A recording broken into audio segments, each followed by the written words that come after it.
Earlier I showed you how to properly do the quick check at the job site immediately before using the unit. And in that particular demonstration I showed you how the sensor should react when the quick check gas is applied.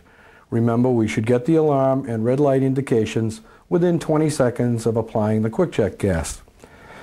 Now sometimes it might be necessary to readjust the sensor if you've, for instance, dropped the sensor into a manhole full of water or dropped it heavily onto the ground. Now this does not happen, fortunately, very often, but again, it could slip out of your hand and you could drop it into the water in a hole or onto the ground. If you suspect damage, it may be necessary to readjust the sensor. Now obviously if you drop this in a manhole full of water, you want to get it out of the water as quickly as you can. Shake any water out of it that might have gotten inside through what we call the gills. Shake out any water, and then I would suggest taking this and placing it under your blower right at the end of the hose with the heater going. You know, like you're trying to dry out a cable. Leave it in there for 10 minutes or so. That should dry it out. What you want to make sure that you do now, however, is a quick check again to make sure that the sensor is responding properly. Now I'll show you how to do it again, and I'll show you how to do the adjustment if it's necessary. Now if it is necessary, there's a little round access hole next to the sensor housing with a brass screw. That's an adjustment screw for the sensor. So let's see what happens now. I'm simulating that I've dropped this in water, I've dried it out, and now I'm doing the quick check.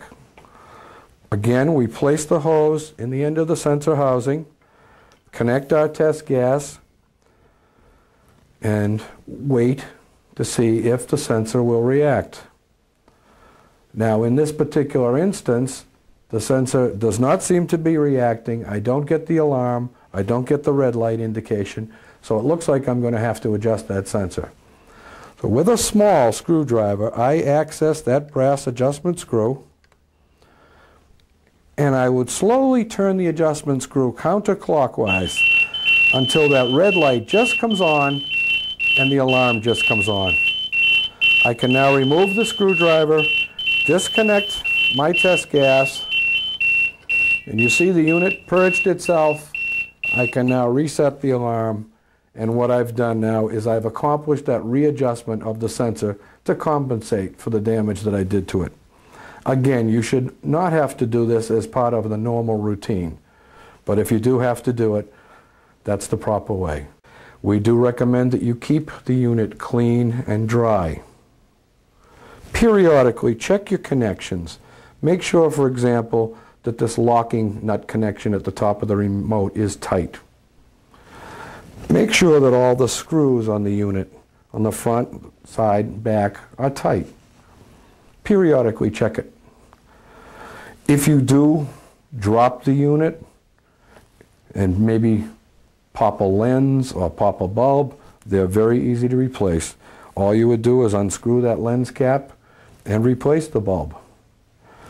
The bulbs on the remote are just as easily replaced if they become broken. Again, it's going to take a lot of abuse to break these. These are a heavy-duty bulb. In fact, this is what we call a multi-potted filament bulb in the remote. Heavy-duty, there are 6 filaments, and these 6 filaments are designed to increase the longevity of the bulb. If you were to abuse this, drop it. Maybe you dropped it hard enough to pop one of these filaments, but you've still got others to provide illumination. If you need to replace a bulb, very easy. They just pop in and out. One thing to remember is these are polarized. There's a little plus mark on one side of the bulb. When you insert the bulb, place it so the plus mark is away from the center post and it will illuminate. If you were to place it in backwards, for example, as I've just done to simulate, you'll see that the bulb does not work. So make sure that you follow that polarity if you replace a bulb. And other than that, there really is no maintenance that the users should be performing on these units. Please do not take them apart. There are circuit boards and connectors in here that should not be disturbed, and the sensor housing in particular should not be removed. You could destroy the circuitry. So if any service items need to be performed, all you need to do is call U-TECK customer service at 1-800-542-7011. Another thing I want to re-mention is the yearly certification process. Again, there are stickers on both the remote and central monitoring unit that tell you when the yearly certification is due. In addition to that yearly certification, we also provide a service called the Total Support System.